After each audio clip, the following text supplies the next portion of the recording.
Igual siempre la grabo porque como no todos pueden ver la aplicación, entonces así les queda la grabación para que la retome.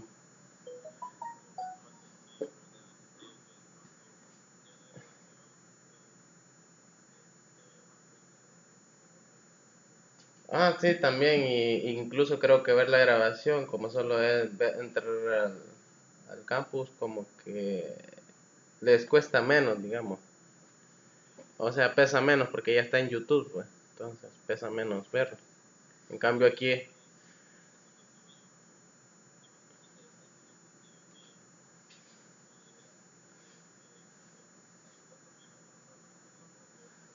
sí, en realidad a nosotros nos ha tocado crear ahí un canal, entonces luego nos aparecen que hemos tenido visitas de otras personas que no son estudiantes realmente.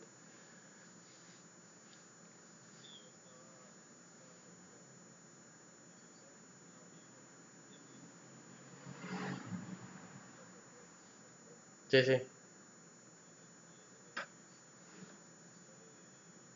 Ujú.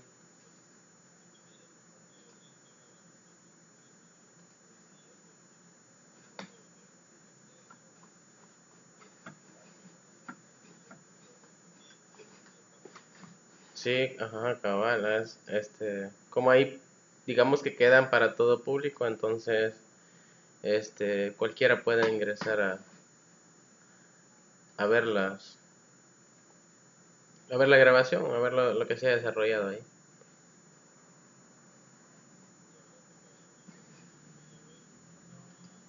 Sí, la unidad 3, así es.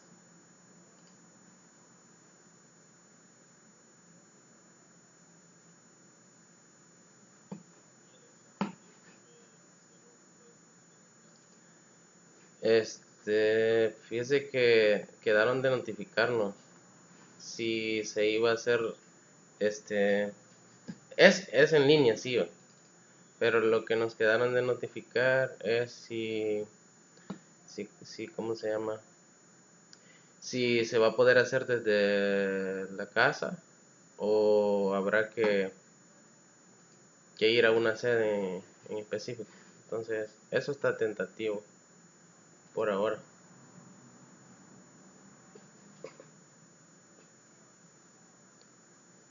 Ujú.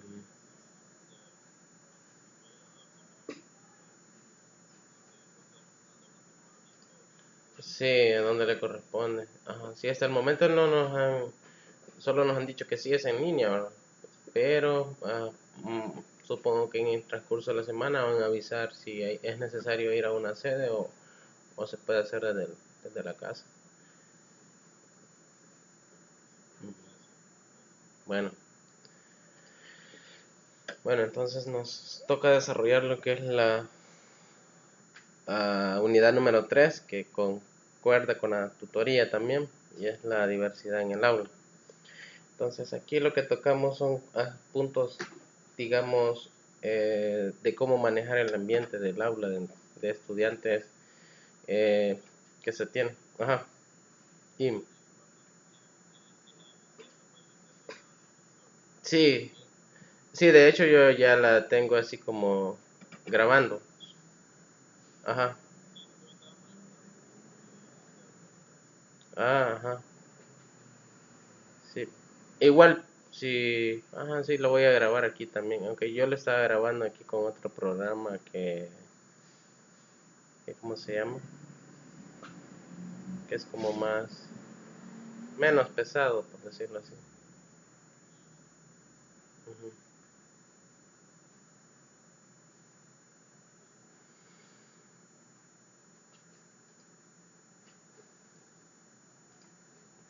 Pero veo que alguien más está tratando de conectarse a la...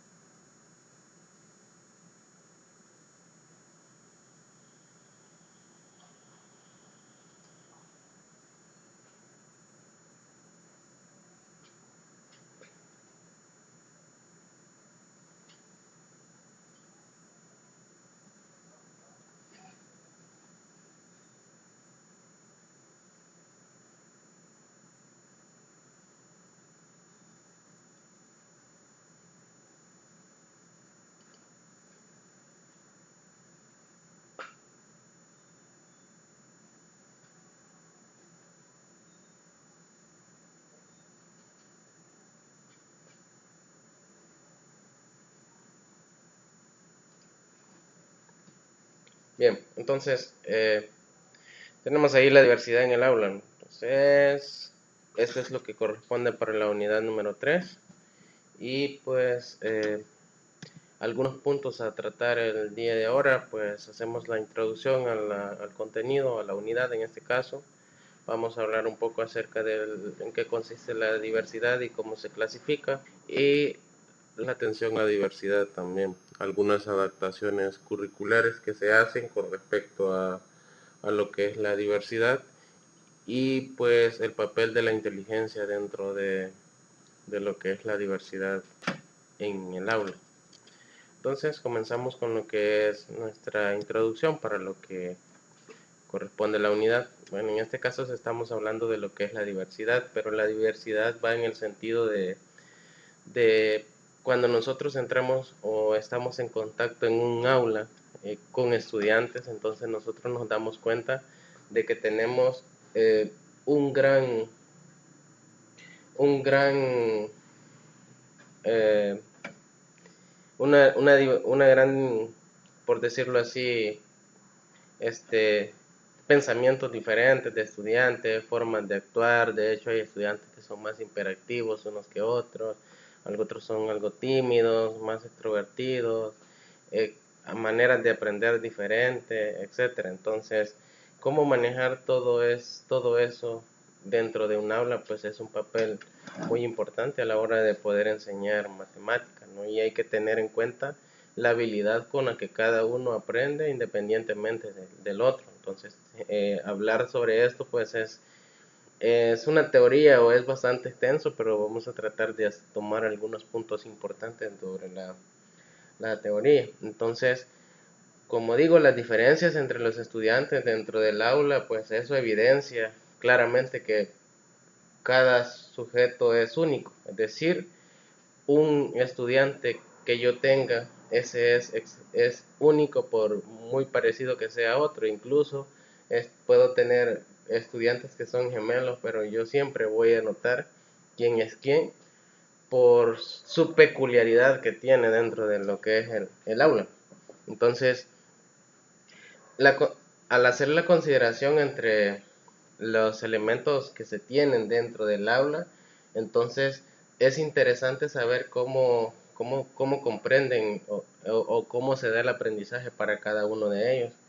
Entonces, tener una diversidad en el aula no solo significa tener personas con diferentes personalidades o formas de comportamiento, sino que también es analizar los diferentes ritmos de aprendizaje que tienen, la forma en la que captan la información para procesarla, la manera en la que emiten una respuesta, las diferencias que hay de interés por ciertas materias, incluso dentro del aula, actitudes y estilos diversos que tienen de aprendizaje. Todo eso conlleva a ver lo que es la diversidad.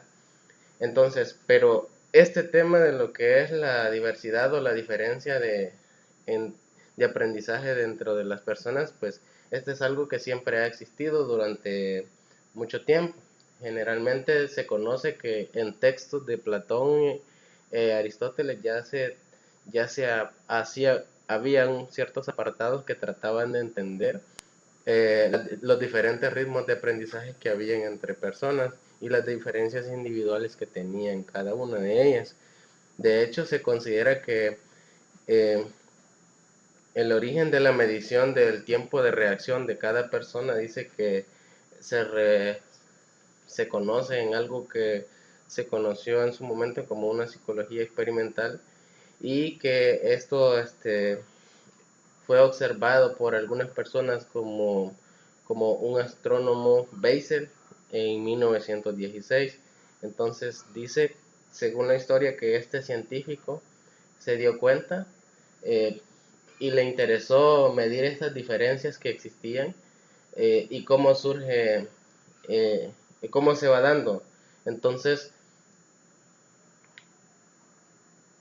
a ese astrónomo le interesó esa parte de los diferentes ritmos de aprendizaje y de procesar información debido a que mientras hacía unos experimentos en su observatorio que él tenía, entonces tuvo que despedir a su asistente porque según él no registraba los datos exactamente al mismo nivel que él lo hacía.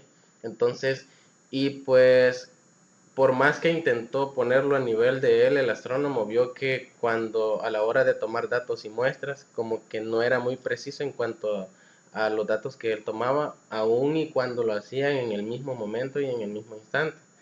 Entonces, según la historia, comenta de que el, el astrónomo con el ayudante observaban lo que es con un telescopio el movimiento de las estrellas y ponían un reloj en curso. Entonces, exactamente cuando veían pasar lo que es una estrella por el telescopio, marcaban el reloj y lo detenían y anotaban el tiempo exacto. Pero el ayudante siempre tenía un margen de error muy alto a comparación del astrónomo, es decir, no lograban marcar la hora exacta a ambos.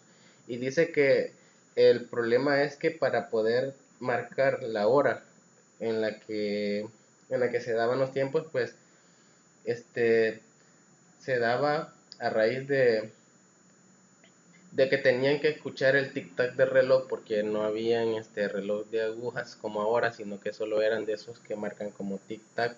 Entonces iba en juego lo que era el sentido del oído y también iba en juego el sentido de la vista porque tenían que sincronizar el tic-tac del reloj con el movimiento que hacía la estrella y captar exactamente el tiempo en el telescopio. Entonces, debido a que jugaban esas tres cosas, no lograba sincronizar exactamente bien como lo hacía el astrónomo. Entonces le llamó la atención porque se dio cuenta que no todas las personas captaban la información a la misma velocidad.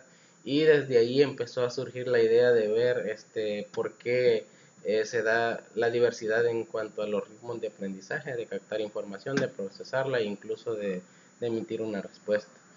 Entonces, ¿qué es lo que comenté nos interesa? Eh, acá lo que muestra, lo que expresa es lo que mencionaba, ¿no? La diversidad en el aula no se manifiesta únicamente en características físicas, sino que eh, esos son obvias, es decir, las personalidades y todo eso, pero nos interesan más la forma en la que aprenden, en la que pueden procesar una información y en la velocidad en la que captan ciertos contenidos. Entonces, uh, un significado de lo que es la diversidad, pues dice que esta describe la, en la, se describe la diversidad como la forma de percibir y procesar la información y su influencia en los estilos cognitivos y de aprendizaje. Entonces, básicamente ese es un significado que le podíamos dar a lo que es la diversidad. Entonces, hablando ya en sí en lo que es la diversidad, dice que la simple observación de miembros de un grupo de clase pues nos hace darnos cuenta de la gran gama de características que aparece ante nuestros ojos. Es decir, con el simple hecho de yo llegar a un aula y ver los estudiantes que tengo ahí, eso me hace darme cuenta de una manera rápida que tengo una gran gama de características y que las tengo dentro de un aula y que debo de enseñarles el mismo contenido a esos estudiantes. Entonces, la diversidad es una condición inherente del ser humano, es decir, no puedo quitarle algo a, a un ser humano porque eso ya es algo de su naturaleza. Entonces no puedo quitarle su ritmo de aprendizaje o de procesar la información porque es parte de la naturaleza de él o de la forma de aprender porque esa es su naturaleza. Pero eh, dentro de lo que es el proceso educativo, los estudiantes pueden presentar diversas experiencias, como por ejemplo, podemos tener dentro de un salón de clase, podemos tener estudiantes de diversidad de ideas, de experiencias y actitudes previas. ¿Qué significa eso? que cada persona tiene un nuevo contenido, perdón, cada persona a la hora de adquirir un nuevo contenido, pues lo registra de manera diferente. Entonces, cuando nosotros le preguntamos o preguntamos en el salón de clases por un contenido que se va a desarrollar nuevo, entonces todos tendrán una idea diferente en cuanto a ese contenido, porque todos eh, han tenido o han desarrollado algo sobre eso, pero las ideas que han tenido son muy diferentes a otros y las expectativas o las experiencias que han tenido con ese contenido pues a lo mejor serán muy diferentes. Por ejemplo, si preguntásemos cómo resolver una ecuación a niños de de sexto grado, por ejemplo, algunos dirán, no, para mí eso es fácil. ¿Por qué? Porque la experiencia que tuvo fue que lo aprendió perfectamente bien y lo puede resolver, pero para el otros dirán, no, eso es muy difícil para mí, no lo comprendo bien. Eso de tener un enunciado y tenerlo que escribir como una ecuación, pues no es tan sencillo para mí, algo otros lo verán desde otro punto de vista, etcétera. Entonces, eh, existen diversidad de ideas y expectativas y actitudes previas, es decir, a la hora de desarrollar un nuevo contenido, todos tienen ideas diferentes sobre el contenido que se va a desarrollar. También existe diversidad de estilos de aprendizaje. Esto es básicamente lo que mencionaba, como la habilidad de aprender de cada estudiante es de manera innata, es decir, por su naturaleza, entonces eso hace de que existan diferentes estilos de aprendizaje.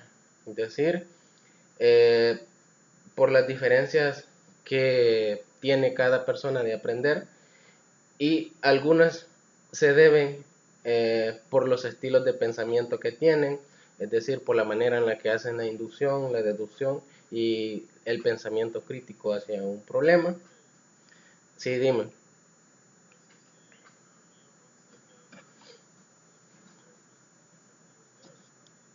Sí, sí, lo que pasa es que solo le voy cambiando el contenido y lo voy explicando, pero o sea, el primero era ideas y expectativas diferentes, ahora estoy en diferentes estilos de aprendizaje. Ujú. Ok. Entonces, en la parte de diferentes estilos de aprendizaje mencionaba que se da porque todos aprenden de una manera especial, a diferencia de cada estudiante. Eso se debe también al pensamiento crítico que tiene cada uno de ellos. A veces esa diversidad de aprendizaje también se ve afectada por, por las relaciones o por las estrategias de aprendizaje que se han utilizado, y eso hace ver variación a la hora de aprender, porque digamos que hay docentes que desde pequeños los inculcan a trabajar de una manera autónoma, entonces eso hace que tenga un aprendizaje diferente, pero hay docentes que desde pequeños los hacen como trabajar en equipo, entonces la manera de aprender para algunos estudiantes es mejor en equipo que aprenderlo de manera autónoma. Y también influye lo que es el proceso lingüístico, es decir, el lenguaje que se ha utilizado para enseñar cierto contenido. Para algunos estudiantes desde pequeños logran entender con mayor facilidad el lenguaje matemático, otros tienen una mayor dificultad. Entonces, eso hace que exista una diversidad de estilos de aprendizaje dentro del aula. Recordemos que cuando nosotros llegamos a un aula, y vemos la variedad de estudiantes que tenemos, no todos han tenido el mismo proceso de, de preaprendizaje, por decirlo así, antes de llegar a esa aula. Por ejemplo, yo puedo tener estudiantes de bachillerato y no todos fueron a la misma escuela. Entonces, y eso lo refleja a la hora de entrar al aula, que no todos tienen el mismo nivel, no todos aprenden igual, no todos... existe una gran variedad a la hora de aprender por lo mismo, ¿no? Porque depende de cómo se haya dado el proceso de aprendizaje anterior, de esa manera esos estudiantes hacen o han desarrollado la habilidad de aprendizaje. Luego también existe la diversidad de ritmo, es decir, mencionamos que existe diversidad de ideas previas, diversidad de aprender, pero también hay diversidad de ritmos. Es decir, no todos aprenden a la misma velocidad. Decir que cada persona necesita un tiempo diferente para asimilar un conocimiento. De hecho, siempre se da que hay estudiantes que a la primera pueden resolver todo porque captaron rápidamente eh, el proceso, pero hay estudiantes que no, son mucho más lentos. Entonces, eh, eso también me dice a mí de que debo de tomar en consideración la diferencia de velocidad con la que aprenden. Entonces, y pues dentro de ello, pues siempre tratar de considerar, ¿no?, que en un salón de clase no todos aprenden, porque digamos que eh, hay docentes que lo que hacen es, bueno, si uno o dos aprendieron, entonces con eso sigo, pero ¿y los demás qué pasó? Es decir, que hubieron algunos que a lo mejor se quedaron todavía a la mitad de, del problema del ejercicio, pero les hizo falta lo demás por el nivel de aprendizaje un poco más lento que llevan. No significa que sean malos, sino que son un poco más lentos para comprender algo, ciertos contenidos o desarrollar ciertos ejercicios. Y pues, aparte de tener diversidad de ritmos, también existe diversidad de intereses. Eso lo vemos claro, ¿no? Hay quienes que les gusta más matemáticas, hay quienes que les gusta más lenguaje, les gusta más ciencia, les gusta más sociales, les gusta más inglés, etcétera. Entonces, dentro de un aula existen diversidad de intereses, también motivaciones. Es decir, a alguien le motiva más algo a lo mejor por, por lo, por cómo ha sido influenciado en la sociedad o por las cosas en las que se mantiene. Por ejemplo, alguien que un estudiante, un niño que es hijo de ingenieros, por ejemplo, tendrá ciertas motivaciones diferentes. Alguien que es hijo de un doctor, por ejemplo, tendrá una motivación diferente para estudiar o expectativas diferentes. Entonces todo eso lo hace ser una gran diversidad que yo tengo dentro de un aula. Y por último, existe la diversidad de capacidades y ritmos de desarrollo. Es decir, que hay estudiantes dentro de un aula que tienen capacidades y habilidades mucho más rápidas para aprender que otras. Y esto es claro que hay algunas personas que el proceso de desarrollo eh, dentro de la niñez fue normal y hay otros que tienen, algunos lo mencionan como déficit de aprendizaje. Entonces, pero también están dentro del aula y como están dentro del aula también hay que tener, hay que incluirlo dentro del desarrollo. Ahora, con toda esa diversidad de cosas que nosotros podemos encontrar dentro de un aula, entonces tenemos que luchar. ¿Por qué? Porque a todos hay que enseñarles un contenido de matemáticas y deben de comprenderlo y resolverlo y trabajarlo y aplicarlo de la manera perfecta. Ahora, conociendo toda esa diversidad, como que ya no es tan sencillo tratar de explicar un ejercicio en donde solo planteo la solución y la resuelvo y que ellos lo hagan.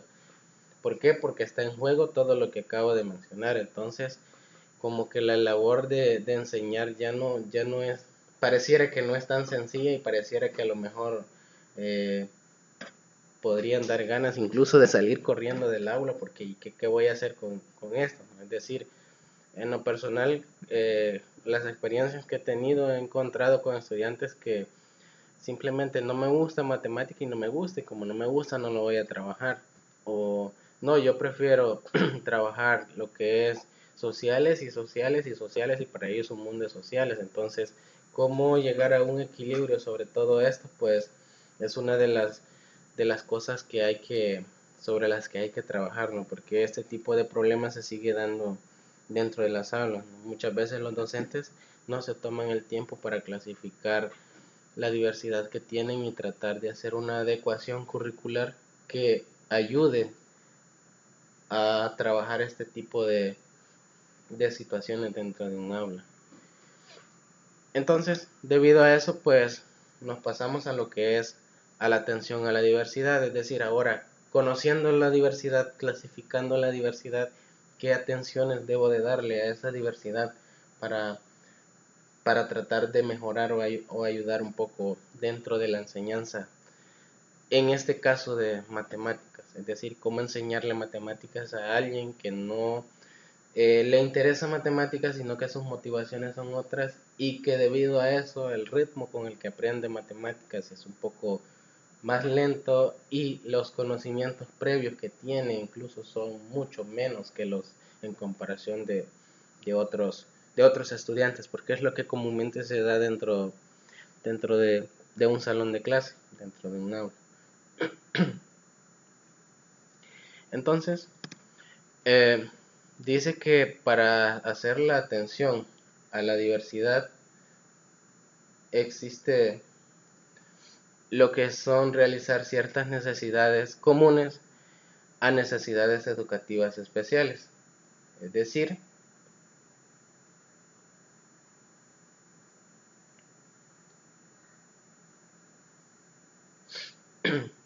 que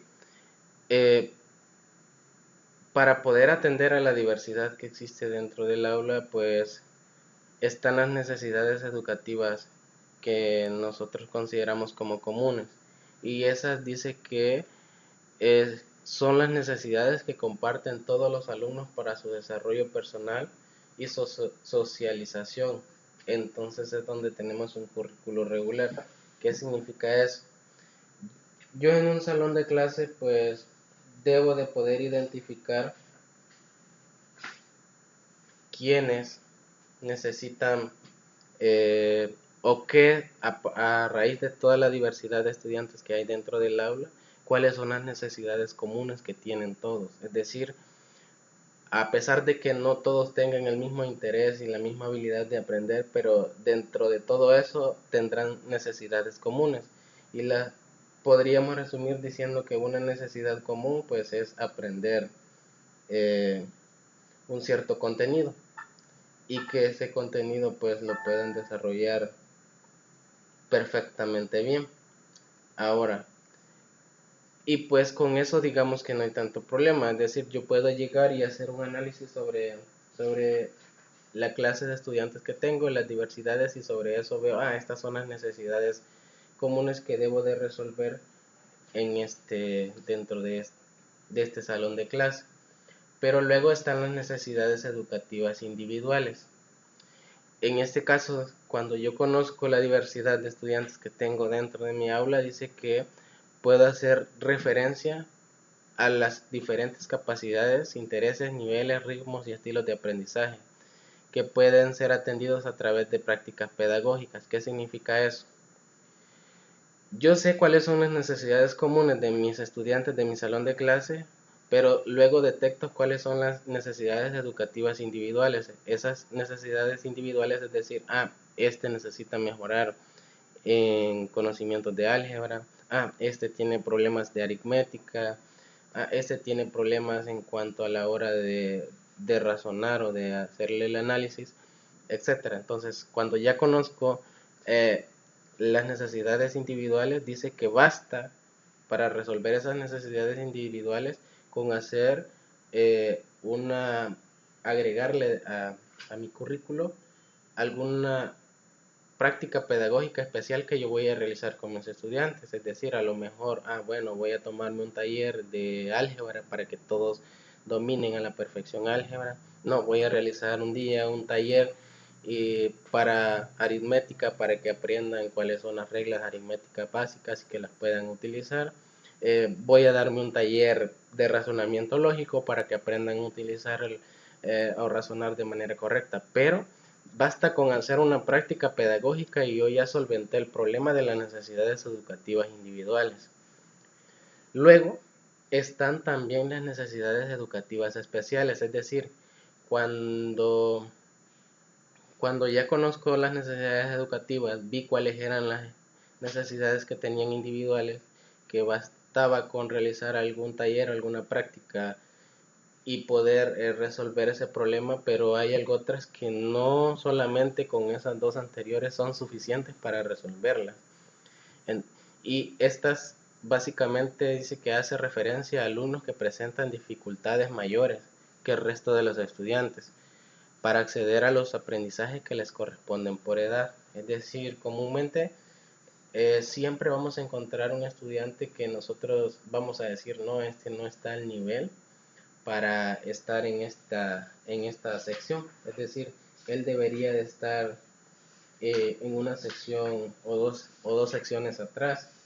Pero ¿cómo, cómo tratar de mejorar o tratar de ayudar a, a ese estudiante que tiene esa necesidad eh, especial dentro del aula? Entonces es ahí donde ya hay que hacer una pausa y pues a lo mejor tocará darle un refuerzo personalizado, es decir, a tomar en cuenta de que tiene demasiadas deficiencias a comparación del resto del grupo y tocará como ponerlos en clases especiales o en refuerzos especiales donde él pueda empezar a adquirir los conocimientos que no tiene y que lo hacen quedar deficiente en comparación de los demás estudiantes. Entonces, pero ¿cómo hago este tipo de análisis? Pues tengo que tener claro primero la diversidad de estudiantes y hacer un análisis sobre ello para después poder hacer eh, las necesidades que hay dentro de las comunes hasta las especiales. Entonces las necesidades educativas básicas pues son todas las que la institución en realidad tiene como necesidad y ahí encontramos las comunes. Es decir, dentro de una escuela todos tendrán ciertas necesidades. Pero luego puedo desglosarlas específicamente para mi salón hasta llegar a lo que son las necesidades educativas especiales. Y esto me permitirá a mí pues desarrollar de una manera más eficaz lo que es un contenido y que los estudiantes puedan ponerse a la misma sintonía con los demás. Entonces, encontramos cuáles son las necesidades comunes y necesidades especiales que hay dentro de un salón de clase, pero vemos también cuál es la respuesta que se da a esa diversidad en un currículum escolar. Entonces, dice que tradicionalmente la escuela se concentra en la satisfacción de las necesidades educativas comunes, es decir, comúnmente a la escuela le basta con que se solventen las necesidades educativas comunes y con eso son satisfechos. Y eso pasa en la mayoría de escuelas. Es decir, por ejemplo, a nivel de segundo ciclo, a la escuela le interesa nada más que los estudiantes hayan aprendido, digamos de primer ciclo que va de segundo a tercer grado, creo, si no me equivoco. Basta con que el estudiante haya aprendido a leer y a escribir bien y que pueda calcular alguna suma y una resta, y con eso es suficiente. Entonces es una necesidad común.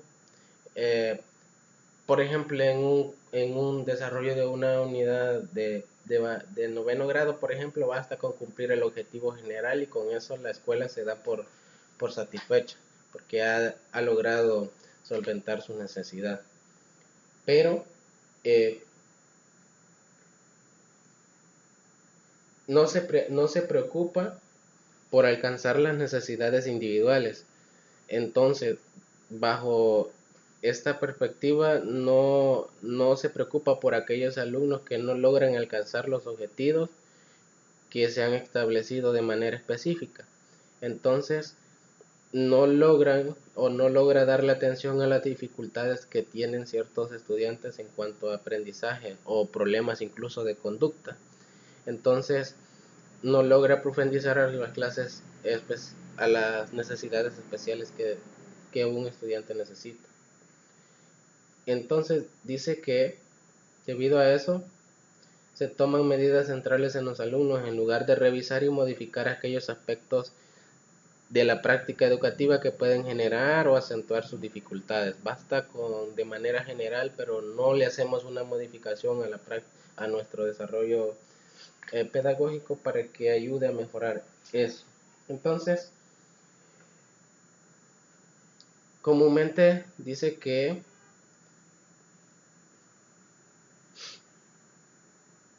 el hecho de al qué enseñar, cómo enseñar y cuándo enseñar, e incluso cuándo evaluar, dice que deben de ser tenidos en cuenta en el proceso de enseñanza-aprendizaje.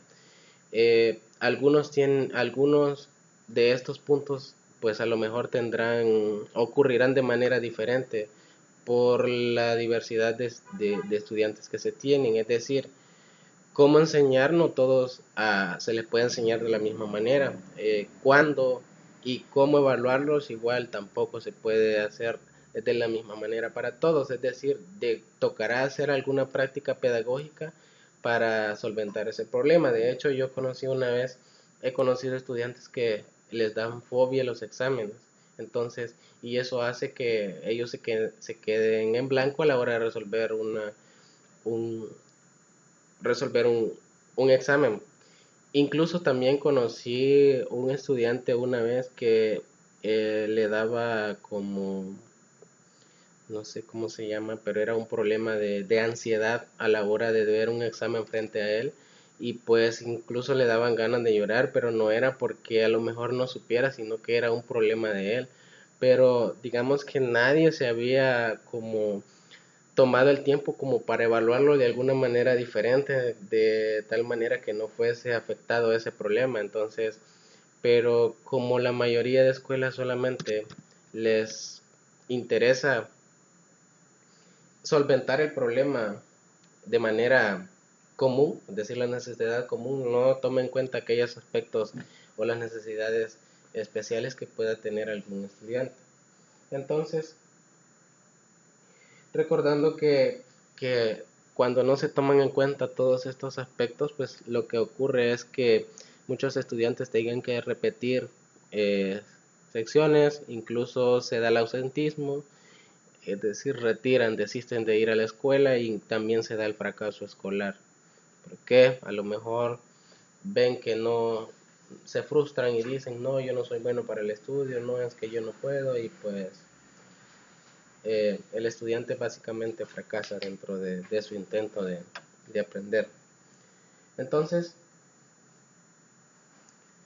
actualmente pues cada vez se sigue teniendo una tendencia mayor a crear currículos más abiertos, más flexibles, que permitan dar respuesta al doble reto que hay en cuanto a la comprensión y a la diversidad de estudiantes que tenemos. Entonces, comúnmente un currículo abierto y flexible pues es una condición fundamental para poder dar respuesta a la diversidad, ya que este nos permite tomar decisiones más razonadas y ajustadas a las diferentes realidades sociales que existen dentro de una institución educativa y dentro de un aula. Pero no es una condición netamente suficiente. Basta. También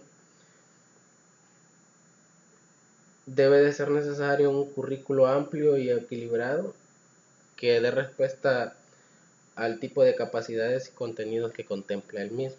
Entonces, debido a esto, pues se considera que la respuesta a la diversidad desde un currículo escolar debe de contener al menos algunas de estas características. Es decir, este currículo debe de ser abierto, flexible y con un enfoque integral y globalizador. Es decir, debe de estar abierto a cambios eh, donde haya que agregar cierta práctica pedagógica de él, que sea un poco más íntegro para todos, que para todos los estudiantes con diversidad de aprendizajes especiales puedan alcanzar lo que es la comprensión de un contenido y globalizador.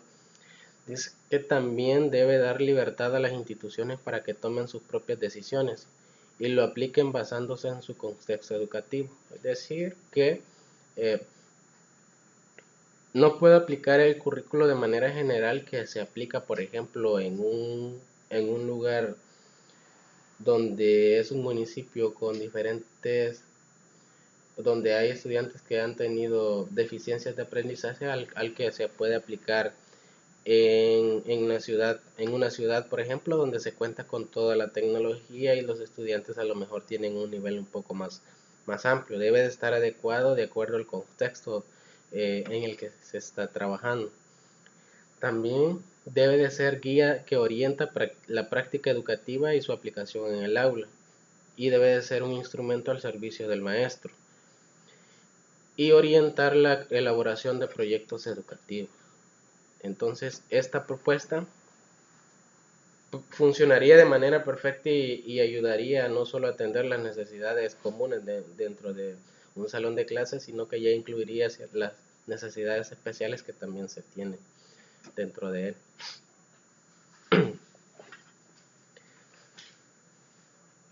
Sí, sí.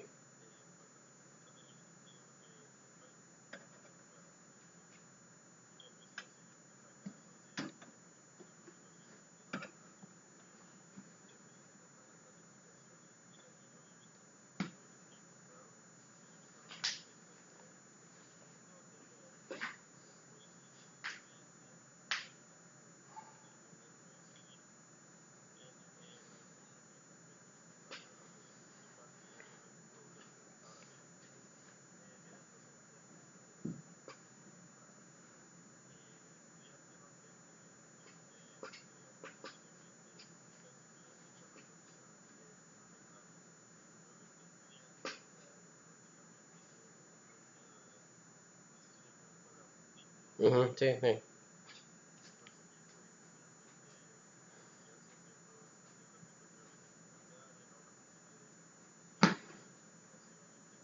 sí, sí.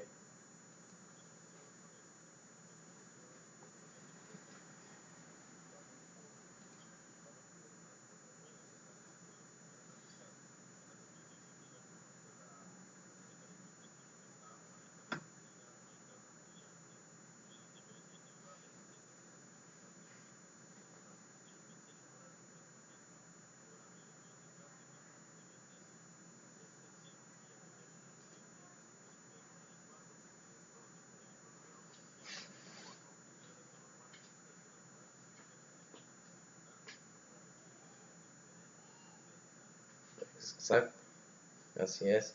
Sí, de hecho, ese es uno de los mayores problemas que se da. Es decir, al docente, si bien es cierto, pasa por un proceso en donde aprende a realizar una planificación, pero a la hora de ejercer la labor, lo que menos hace es crear su propia planificación. Y vemos que consiguió, las compró, como sea, pero no se adapta en absolutamente nada, incluso en algunas ocasiones sí coinciden algunas cosas, pero no va acorde a la realidad en la que se encuentran en el centro educativo. Entonces, algunas instituciones para tratar de tener un control sobre eso, lo que hacen es que crean un comité, en donde ese comité va a supervisar lo que es la planificación y hace algunas visitas al aula, por ejemplo, para ver si lo que puso en la planificación pues se está desarrollando dentro del salón de clase. Y realmente, sí,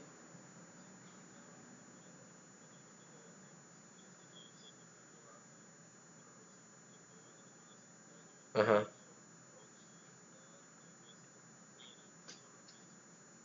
sí.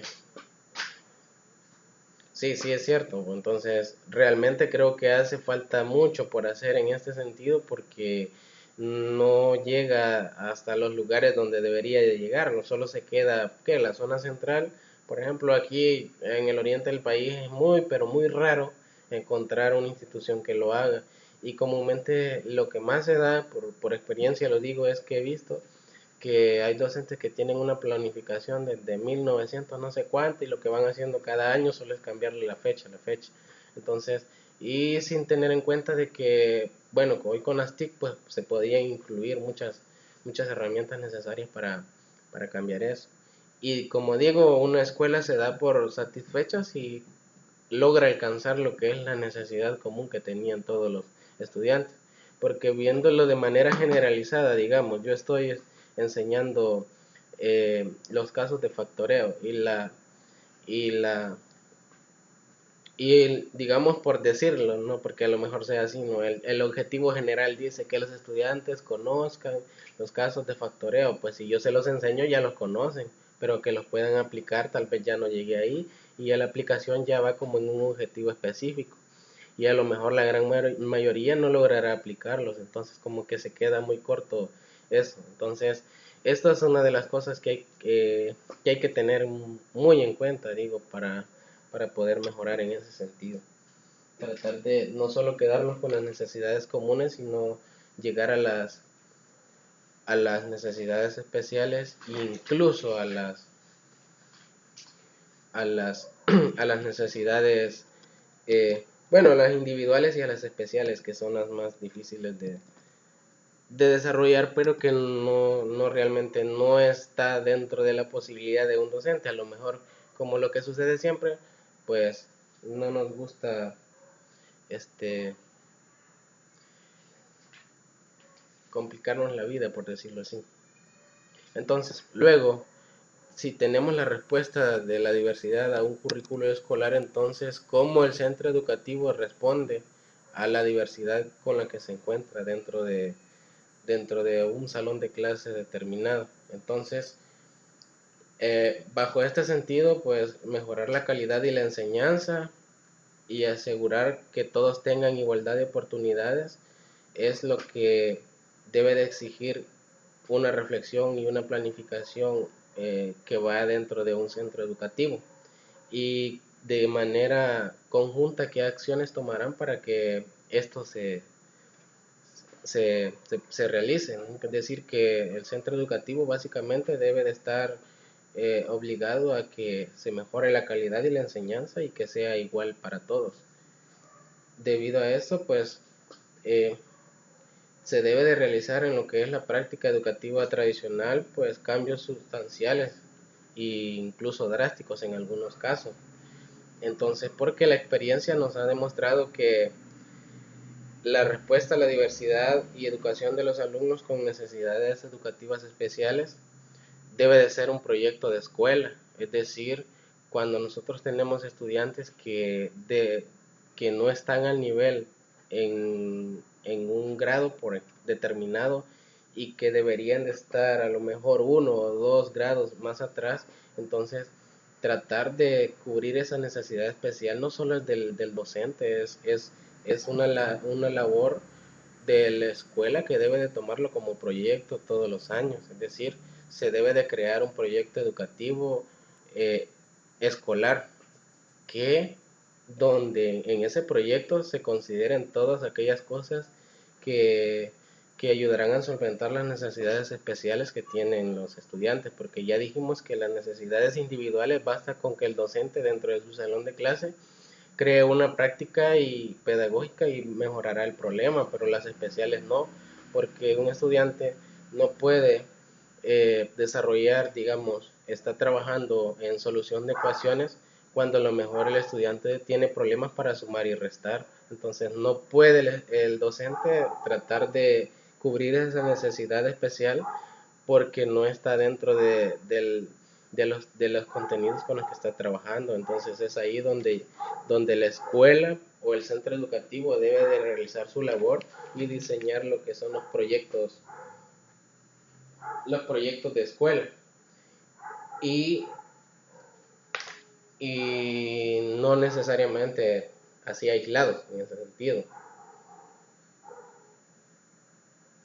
¿Por qué? Porque ese proyecto debe ser debatida, asumida y profundizada por todos los estudiantes en ese sentido, o todos los profesores, perdón, en ese sentido.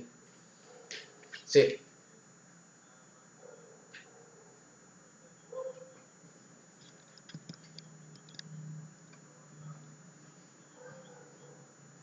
ajá, ajá, ajá, sí. No, no, solamente estaba mencionando que, bueno, veíamos la respuesta que yo debo de hacerle al currículo para la diversidad que hay en un aula, pero ahora viene la respuesta que debe de tomar el centro educativo sobre esa diversidad, y mencionaba de que, por ejemplo, las diversidades educativas individuales, el docente la solventa realizando alguna práctica pedagógica o algún taller y ya mejora el problema, pero el problema con las necesidades especiales, bueno, ponía el caso de que él le toca desarrollar, por ejemplo, casos de factoreo pero hay estudiantes que no pueden ni sumar y restar, no puede tomarse el tiempo para enseñar sumas y rectas porque se sale dentro del diseño o de su currícula que lleva, porque no está dentro de los contenidos a desarrollar. Entonces es ahí donde el centro educativo debe de tener proyectos en donde estén incluidos todos los docentes, haya sido planificado, profundizado, y que ese proyecto de escuela es el que va a cubrir las necesidades especiales con las que ha encontrado dentro de su institución. Es decir, a veces lo que sucede en las escuelas es que no, es que esos estudiantes son malos, no saben nada, pero la institución no hace nada por ellos, es decir, no crea un proyecto que en donde, digamos, vayan todos esos estudiantes con problemas que tienen a lo mejor que no tienen la capacidad de estar en el nivel que están para que como refuerzos, tutorías, qué sé yo, de tal manera que ellos se puedan poner al nivel para que eh, vayan agregados siempre al grado y no pierdan el año. Entonces, el papel del centro educativo en ese sentido es bastante importante porque debe de tomar el rol y diseñar los proyectos educativos para, para los estudiantes que tienen necesidades especiales.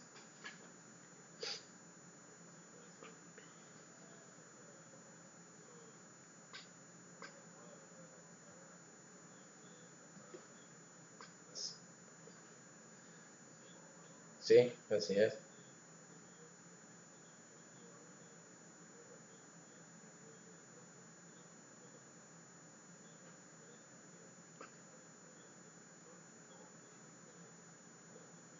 Sí,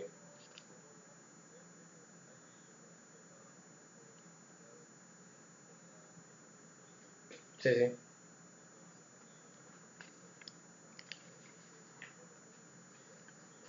sí,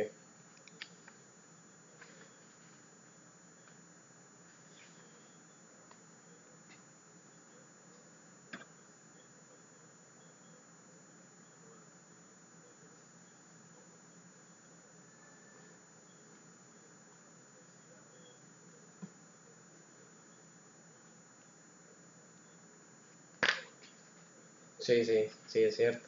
Sí, sí, eso es lo que mencionaba. Entonces es ahí donde el centro educativo debe de tomar parte y como, como maestros en conjunto deben de diseñar un proyecto de cómo van a ayudar a todos o se van a ayudar entre todos para que estos estudiantes que tienen necesidades especiales puedan aprender, porque dentro de las necesidades especiales no solo están aquellos estudiantes que tienen déficit de, de desarrollo, sino que están aquellos que a lo mejor tienen alguna discapacidad como visual o lingüística, etcétera. Entonces es ahí donde deben de incluirlo, porque ahora con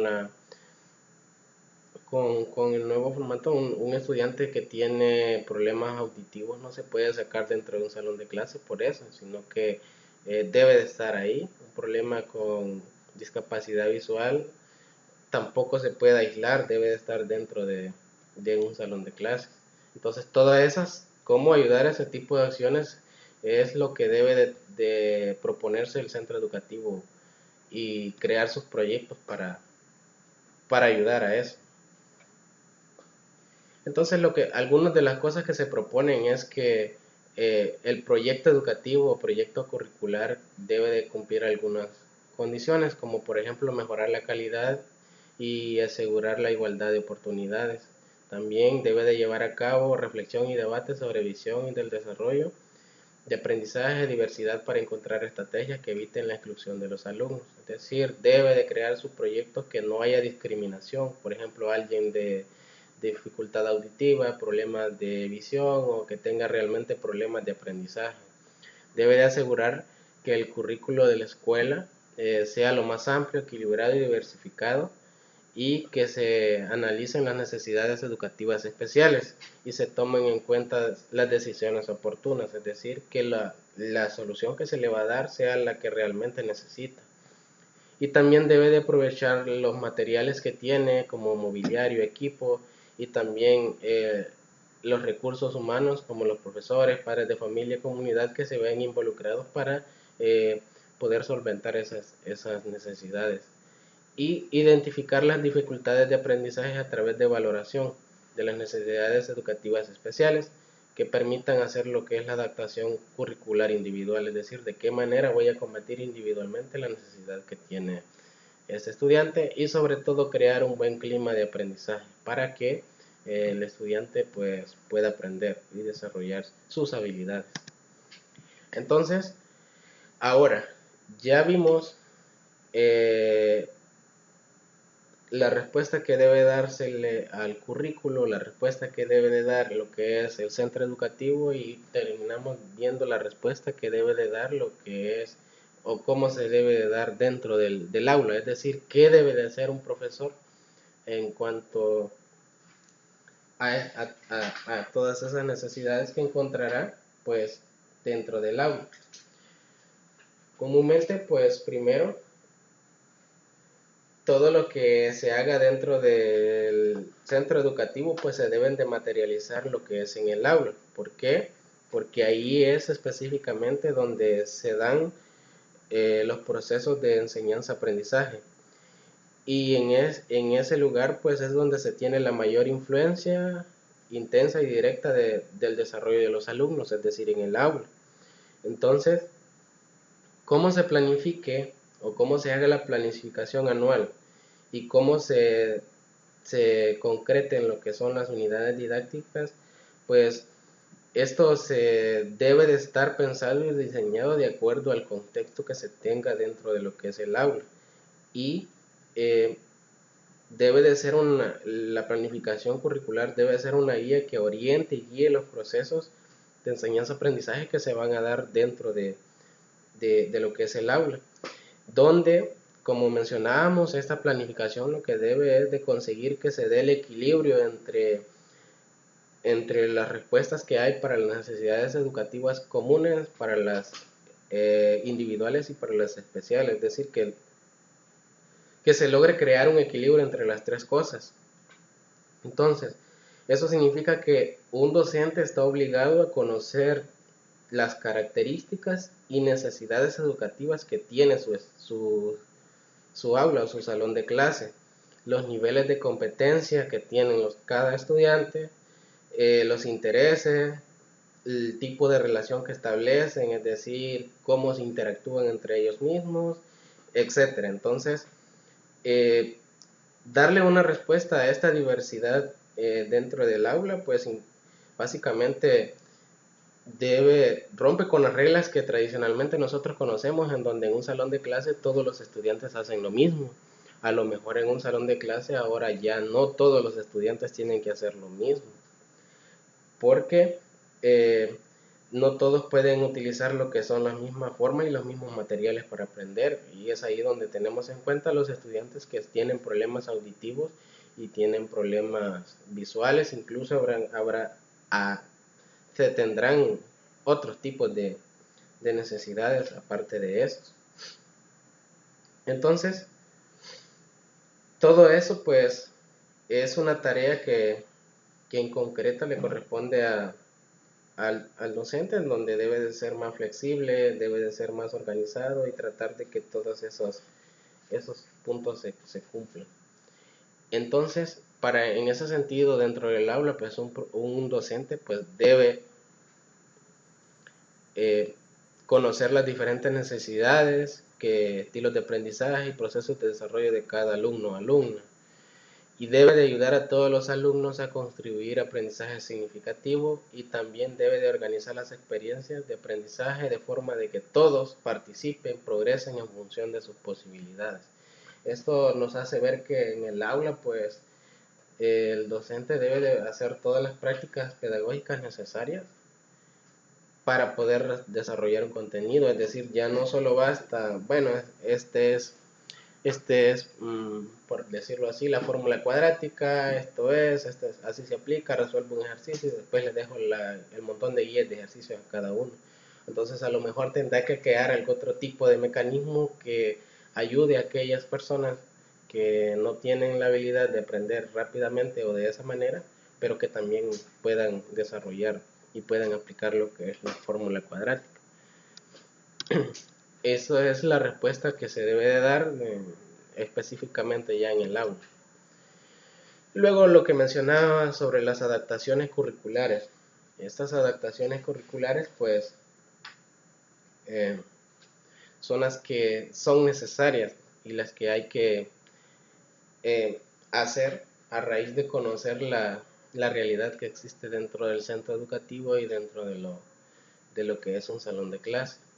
Entonces, esta consiste en la selección y elaboración y construcción de propuestas que ayuden a enriquecer y diversificar al currículo para aquellos alumnos y alumnas que tienen necesidades comunes o especiales.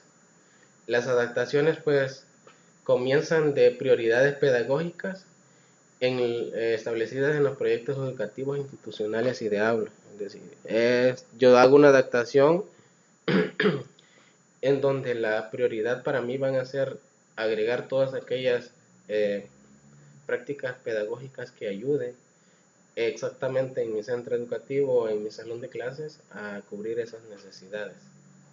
También dice que estas adaptaciones pueden ser necesarias en uno o varios de los componentes del proceso de enseñanza-aprendizaje, diferenciados en el currículo. Y suponen como precondición una gestión y organización de las instituciones escolares, ágil y flexible.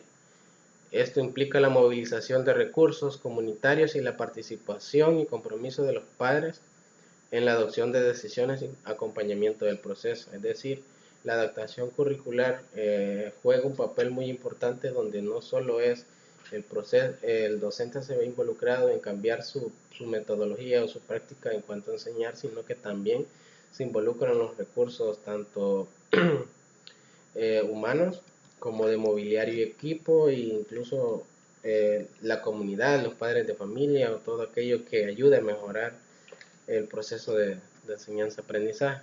En este punto también vemos que la familia juega un papel muy importante porque muchas veces hay padres que no les gusta involucrarse en las actividades escolares, en donde a veces encontramos que hay padres que llegaron, matricularon a su hijo y pues nunca lo volvimos a ver hasta que cerró el año escolar. Entonces eso también es un gran problema en donde hay que hacer conciencia a los padres de familia que también ellos son importantes para lo que es el proceso de aprendizaje de sus alumnos, de sus hijos en este caso.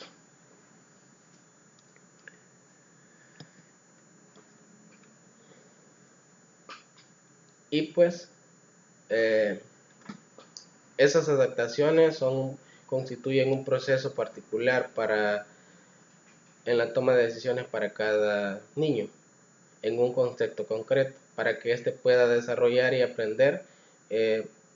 No solo hay adaptaciones ya previamente dadas, sino que estas van surgiendo de acuerdo a la necesidad que presente el estudiante. Es decir, es como cuando nosotros nos enfermamos, ¿no? De manera general nos dicen, bueno, usted tiene esto y tome esto, que es lo que le dan para todos, pero si eso no hace efecto, entonces ya lo ven más con calma y toman en cuenta las características que tiene y ya le recetan algo más apropiado para su enfermedad. Entonces lo mismo sucede con los estudiantes.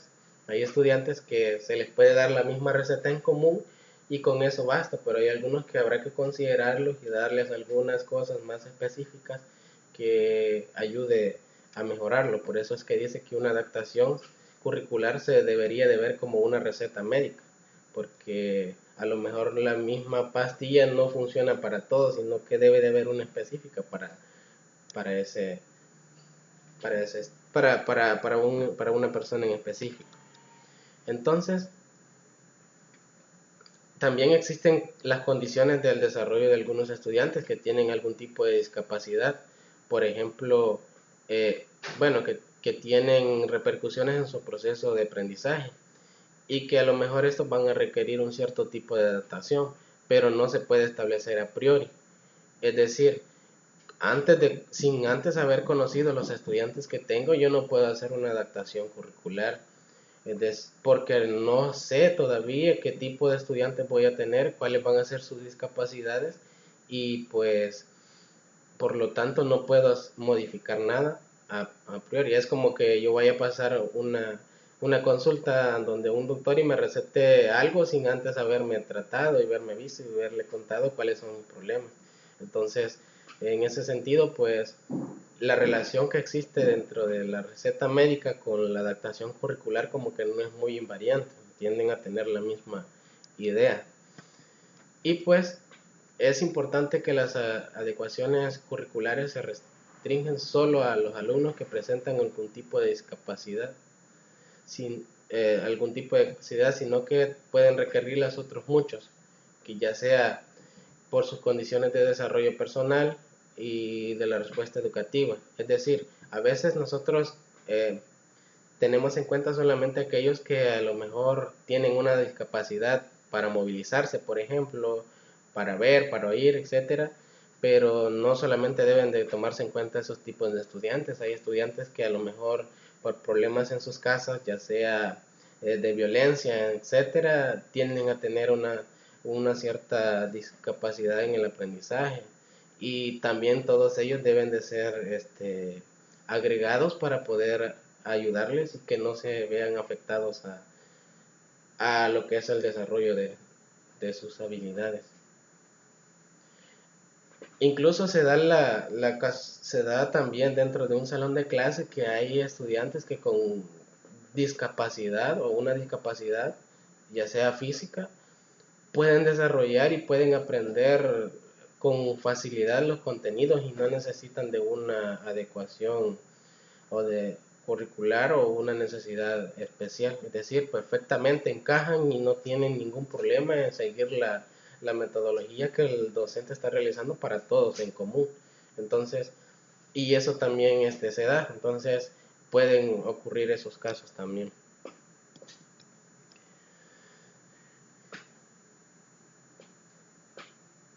Entonces, de todo lo hablado anteriormente, pues dice que las funciones de las adaptaciones, se puede concluir que las funciones de las adaptaciones en el proceso educativo eh, que presentan necesidades educativas especiales, pues lo que hacen es asegurar que cada estudiante reciba los medios y la respuesta educativa precisa y que el sistema educativo incluya lo que es la igualdad de condiciones que mencionaba al inicio, ¿no? Que es lo que garantiza una, una institución educativa.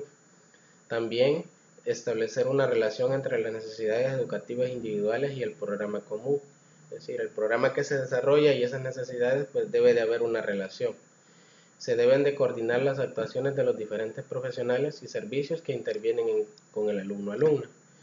Y promover al alumno hacia situaciones progresivamente más normalizadoras. Es decir, motivarlo a que puede llegar al nivel de los demás, que no siempre tiene que estar recibiendo clases adicionales, refuerzos adicionales, etcétera, sino que por él sí solo puede llegar un momento en que ya no sea necesario tenerlo ahí con una necesidad especial. Entonces, dentro de la que son las características de las adaptaciones curriculares, pues estas es un nivel de planificación curricular y por tanto tiene los mismos componentes que cualquier programación, solo que se le hacen algunos cambios o se le incluyen algunas programaciones que no estaban considerados de manera general y reflejan de manera escrita como cualquier programa lo que es el proceso que se hará para combatir ciertas decisiones que se tomaron de acuerdo a las necesidades que se encontraron dentro de una institución o de un aula en específico. Y también consideran no solo un producto, sino que un fin, es decir, toda adaptación curricular debe de tener un fin, es decir, el fin por el cual se hizo la adecuación o la adaptación. En ese sentido, pues no voy a darle un refuerzo sin que ese refuerzo tenga un fin para el estudiante o que ese refuerzo le genere alguna repercusión al estudiante dentro del centro educativo incluso. Es decir, a que ese estudiante se vea tachado como marginado, como objeto de burla por el hecho de estar en algún programa especial, por ejemplo. Entonces, todo ese tipo de cosas debe de ser consideradas y planificadas por lo que es la institución. Debe de ser un proceso dinámico y flexible la adaptación curricular, y las decisiones que se tomen deben de ser funcionales y realistas, deben de estar de acuerdo a la realidad del centro educativo o al aula, y que sean realmente funcionables, es decir, den respuesta a la necesidad que se tiene. Entonces, bajo eso existen algunos componentes de lo que es la adaptación curricular. Existe la parte psicopedagógica, existen las necesidades educativas especiales, las de respuesta educativa y las de seguimiento. Entonces, es como los niveles sobre los cuales se da, es decir, primero se hace una evaluación para ver quiénes necesitan esas necesidades especiales y qué es lo que hay y cómo se van a desarrollar. Después se crea cómo se hará el análisis después de identificar cuáles son. Después se echa a andar el proyecto de manera específica, cómo se va a realizar, y por último se hacen evaluaciones para ver cómo va mejorando esa adaptación que se hizo, es decir, se le va dando un seguimiento, evaluándolo de tal manera si está dando respuesta a lo que necesitamos o si se necesita hacer algún ajuste a la adaptación para que en realidad funcione de manera perfecta. Bueno, entonces eso es lo que tiene que ver básicamente en cuanto a todo lo que es la diversidad y cómo ayudar a esa diversidad dentro de la... Entonces, para terminar, pues hablar un poco nada más acerca de lo que es la inteligencia. Entonces, dentro de la inteligencia, pues recordemos que al menos la idea que la gente difiere de lo que llamamos inteligencia, pues ha estado con nosotros, dice, por un largo tiempo, desde hace algunos 2000 años. Pues Platón se ocupó de variaciones similares. Las primeras teorías sobre esto comprendían en su mayor parte uno, más o tres temas siguientes. Por ejemplo, la inteligencia se consideró como la capacidad de aprender, como el conocimiento completo adquirido por una persona, como la habilidad de adaptarse con éxito a situaciones nuevas y al ambiente general. Entonces, para nosotros seguimos viendo lo que es un modelo de inteligencia múltiple diseñado por Gardner. Entonces, donde él considera que existen 8 tipos de inteligencias. Tenemos la inteligencia lingüística, que dice que esta es la capacidad para usar palabras de manera afectiva, ya sea de forma oral o escrita. Es decir, nosotros encontramos estudiantes que dominan esta parte de la inteligencia lingüística. También está la inteligencia musical, que es la capacidad de percibir, discriminar y transformar y expresar las formas musicales. La inteligencia espacial, que es la habilidad para percibir de manera exacta el mundo visual espacial. Está la inteligencia lógico-matemático, que es la capacidad de usar los números de forma efectiva y razonar adecuadamente. Y la inteligencia corporal kinética, que es la capacidad de usar todo el cuerpo para expresar ideas y sentimientos. Es decir, hay quienes que son expresivos a la hora de hablar algo, es decir, que utilizan su cuerpo o de manera corporal para expresarlo, ideas, sentimientos, etc. Y tienen la habilidad de utilizar las manos para transformar cosas. Está la inteligencia intrapersonal, que es la capacidad de un autoanálisis y conocimiento de sí mismo para el beneficio personal. La inteligencia personal, pues que es la capacidad de percibir y establecer distinciones en los estados de ánimo y motivaciones de sentimiento de otras personas. Esto yo lo relaciono como la habilidad que tienen algunas personas de conocer con el simple hecho de ver a alguien si tiene algún problema, alguna debilidad, y o sea, fácilmente logran detectar ciertas cosas sin necesidad de preguntarle. La inteligencia naturista, esta es la alta sensibilidad hacia la naturaleza y todos los asuntos relacionados con su preservación. Entonces, este es como los modelos de inteligencia múltiples que considera Gardner. Ahora, nos retomamos a la inteligencia lógico-matemática. Dice que quienes destacan en esta inteligencia, pues, hacen uso del hemisferio lógico del cerebro y pueden dedicarse a las ciencias exactas. De los diferentes tipos de inteligencia, dice que este es el que más se acerca al concepto tradicional de inteligencia. En las culturas antiguas se utilizaba este tipo de inteligencia para medir el tiempo, elaborar calendarios y estimar cantidades, distancias, etc. Entonces, algunas capacidades implicadas para esta inteligencia lógico-matemática es que se tiene la capacidad para utilizar el método científico, mantener largas cadenas de razonamiento, identificar modelos, hacer cálculos, formular y verificar hipótesis y resolver problemas de manera eficaz. Otras habilidades relacionadas con esta inteligencia lógico-matemática es que pueden hacer descubrimientos científicos, teorías matemáticas, cálculos y sistemas de clasificación, influencia en la información. Y algunos perfiles que poseen las personas con esta inteligencia lógico-matemática, por ejemplo, son los economistas, ingenieros, científicos, matemáticos, etc. Y ahí aparecen algunos nombres como Barbara McClintock, Marie Curie, Pascal, etc. Entonces ese es como el perfil de alguien que posee la inteligencia lógico-matemática, por decirlo así. Entonces, para Gardner, que es el que estamos utilizando, pues el caso de la inteligencia lógico-matemática dice que empieza siendo una habilidad que se puede modelar en la primera infancia, para pasar a su aprendizaje simbólicos en los primeros años y después de un par de años escolares alcanzar su máxima expresión como matemático, científico, contable o cajero. Pero la importancia de la teoría de estas inteligencias múltiples no solo radica en el estudio individual de cada una de ellas, sino que desde un punto de vista, Gardner opina que la escuela debería desarrollar en los alumnos todas las inteligencias y ayudarles a encontrar su vocación.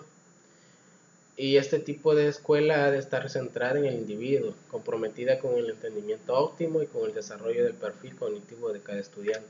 Es decir, con el enfoque de competencias, pues cada escuela debería de tener la obligación de desarrollar todas esas habilidades o todas esas inteligencias en un estudiante y que a raíz de desarrollar todas sus inteligencias, pues ayudarle a descubrir cuál es su vocación, es decir, en dónde realmente es lo que debería de desenvolverse, porque muchas veces encontramos que los estudiantes no tienen una clara visión de cuál es su habilidad o cuál es su inteligencia. Comúnmente hay estudiantes que dicen que no son buenos en nada y pues nunca se han dado cuenta realmente de cuál es la inteligencia que dominan por naturaleza.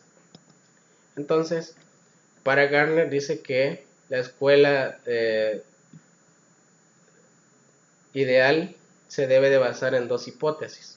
La primera hipótesis que debe de considerar es que no todos los alumnos tienen los mismos intereses potenciales y que cada uno aprende a su manera, y esto es algo muy importante a considerar. Y como segundo punto es que nadie puede aprender todo lo que existe para aprender. Es decir, no somos un sabelo, no lo sabemos todo, no siempre habrá algo que no sabemos y desconozcamos, y a lo mejor siempre habrán cosas que las aprendemos de manera fácil y algo otras cosas que nos dan un poco más de problema. Entonces, según Gardner, pues estos dos tipos de hipótesis deberían de ser claves en una escuela y considerarlos. Entonces, con esto, pues estoy terminando un poco acerca de lo que es la inteligencia, pues tratando de no ser muy extenso ni muy largo la charla. Yo creo que hasta este punto se han tocado algunas cosas muy importantes que hay que considerar dentro del aula y que son valiosas para el desarrollo y en lo personal para nuestro desempeño como agentes de la enseñanza.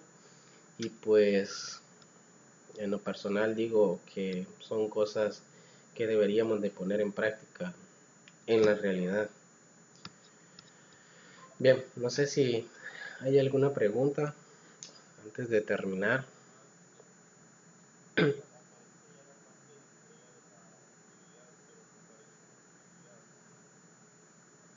Sí, a lo mejor quizás la habilitarás hoy por la tarde. Bueno, creo que nos mandó un mensaje diciendo que estaría habilitada hoy por la tarde, después de la, de la tutoría.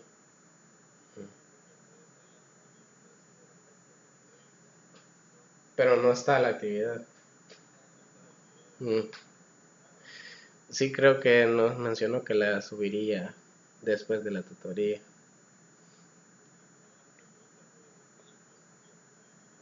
Sí, sí, entonces creo que van a estar en el transcurso de la semana, o en el transcurso de ahora o el lunes, no sé, pero todavía no están ahí disponibles.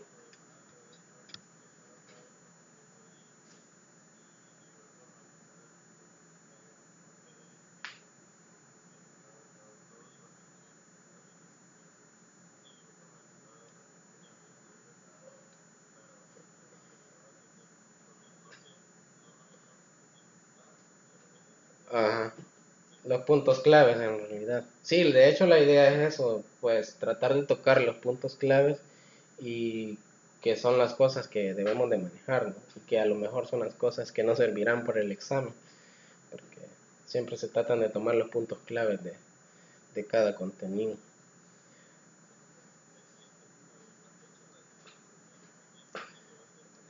Ajá, así es, ajá. Bueno, en el transcurso de semana supongo que ya será la información, entonces yo se lo voy a hacer saber. Ujú.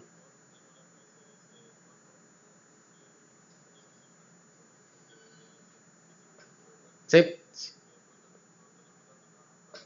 sí es cierto. Sí, sí. Es bien difícil. Sí, en realidad esa es una de las cosas por las cuales se creó el grupo, ¿no? Porque para que a veces digamos no es tan necesario entrar a la plataforma, sino que tal vez solo era alguna pequeña duda rápida, así que no era tan necesario, ¿eh? Y pues que se puede contestar de un poco más rápido también.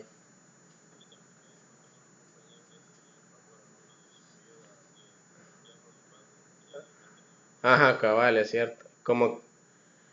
Como que la duda tal vez era para todos y ya con eso se solventó.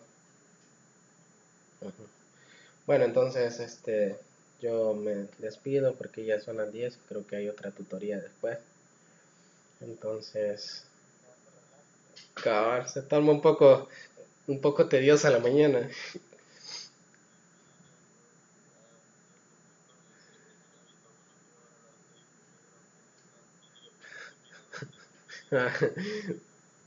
Sí, es cierto, eso es verdad. Bueno, pues entonces, igual, bueno, feliz. Gracias igual.